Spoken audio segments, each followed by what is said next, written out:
आज का हमारा व्याख्यान है जवाहरलाल नेहरू पर।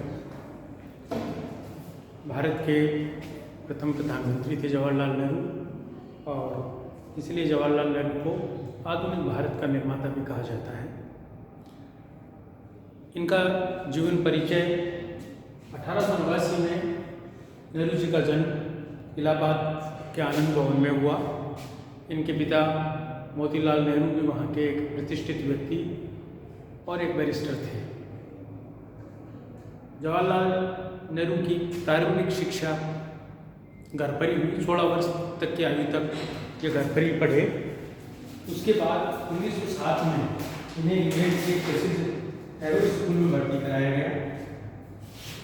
उसके बाद 1907 में ये ट्रिनिटी कॉलेज, 1905 में ये हैरो स्कूल में भर्ती हुए और उसके बाद 1907 में ये कैम्ब्रिज के ट्रिनिटी कॉलेज में इन्हें भर्ती कराया गया और फिर आप बैरिस्टर बने। 1912 में जवाहरलाल नेहरू बैरिस्टर बने। इसी दौरान फैबियन समाजवाद के संपर्क में भी आए।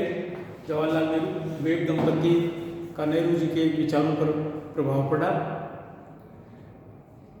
महिला मताधिकार आंदोलन जो ब्रिटेन में चल रहा था उसके भी संपर्क में आए जवाहरलाल नेहरू। फिर जवाहरलाल नेहरू भारत आ गए।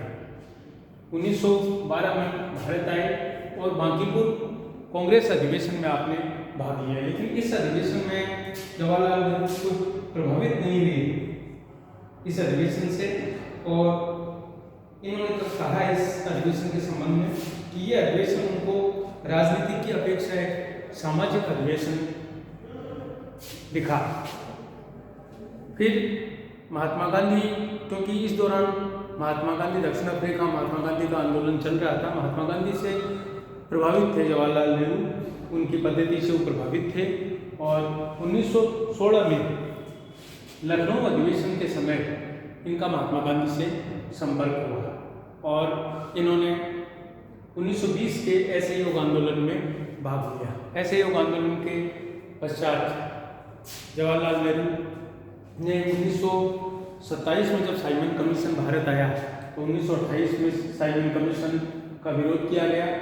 1929 में वे कांग्रेस के अध्यक्ष बने और उन्हीं की अध्यक्षता में पूर्ण स्वराज्य का प्रस्ताव पारित किया गया। फिर नेहरू जी 1936, 37 और 1946 में फिर कांग्रेस के अध्यक्ष बने। 1946 में 13 दिसंबर 1946 को उनके द्वारा संविधान सभा में उद्देश्य प्रस्ताव रखा गया और जब भारत आज़ाद हुआ 1947 में तो वे भारत के प्रधानमंत्री बने। उसके पूर्व में 1946 में वो अंतरिम सरकार में प्रधानमंत्री बन चुके थे, लेकिन 47 में आज़ादी के पश्चात वो भारत के प्रथम प्रधानमंत्री बने और मृत्यु पर्यंत 1964 तक वो भारत के प्रधानमंत्री रहे। भारत की जो विभिन्न योजनाएं थी, भारत का जो विकास हुआ है, उसमें जवाहरलाल नेहरू का बहुत महत्वपूर्ण योगदान रहा। अब हम नेहरू जी के जो राजनीतिक विचार हैं उन राजनीतिक विचारों का हम अध्ययन करते हैं। नेहरू जी के राजनीतिक विचारों में नेहरू जी साम्राज्यवाद और फांसीवाद के प्रबल विरोधी थे। उन्होंने हमेशा, क्योंकि जो युग था नेहरू जी का उसमें साम्राज्यवाद और फांसीवाद इनकी जड़ें काफी मजबूत थी, तो जवाहरलाल नेहरू जो थे उन्होंने इसका विरोध किया। और नेहरू जी की दृष्टि में साम्राज्यवाद और फांसीवाद मानवीय जीवन के आधारभूत मूल्यों और स्वयं मानवतावाद का निषेध है। इसलिए साम्राज्यवाद के विरुद्ध संघर्ष और फांसीवादी प्रवृत्तियों का विरोध उनके जीवन का मूल मंत्र था।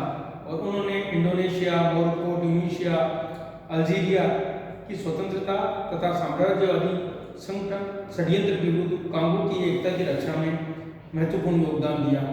तो उनके इस साम्राज्यवाद विरोधी और फांसीवाद विरोधी जो विचार हैं उनका अध्ययन हम निम्न रूपों में कर सकते हैं। जैसे साम्राज्यवाद और फांसीवाद के संबंध में पहला एक धारणा थी, नेहरू जी का विचार था कि साम्राज्यवाद शोषण पर आधारित है। हर रूप में साम्राज्यवाद के द्वारा शोषण किया जाता है, जनता का शोषण किया जाता है साम्राज्यवाद के द्वारा।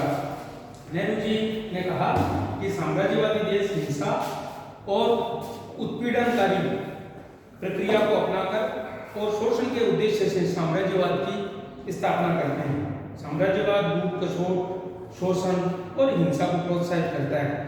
अतः उन्होंने साम्राज्यवादी मनोवृत्ति से उन्हें घृणा की और उन्होंने विरोध किया इस साम्राज्यवादी प्रवृत्ति का। जैसे 1927 में वो ब्रुसेल्स गए साम्राज्यवादी विरोधी अंतर्राष्ट्रीय कांग्रेस में। इसमें साम्राज्यवाद की उन्होंने तीव्रतम आलोचना की और कहा कि भारत में हमने साम्राज्यवाद की पूरी ताकत का तजुर्बा हो चुका है। साम्राज्यवाद का मतलब हम बहुत अच्छी तरह समझते हैं और इसलिए हमें ऐसे प्रत्येक सम्मेलन में दिलचस्पी है जो साम्राज्यवाद के खिलाफ हो। इस तरह से जवाहरलाल नेहरू जो थे वो साम्राज्यवाद के विरोधी थे, क्योंकि साम्राज्यवाद के बारे में उनका दृष्टिकोण था कि साम्राज्यवाद शोषण पर आधारित है।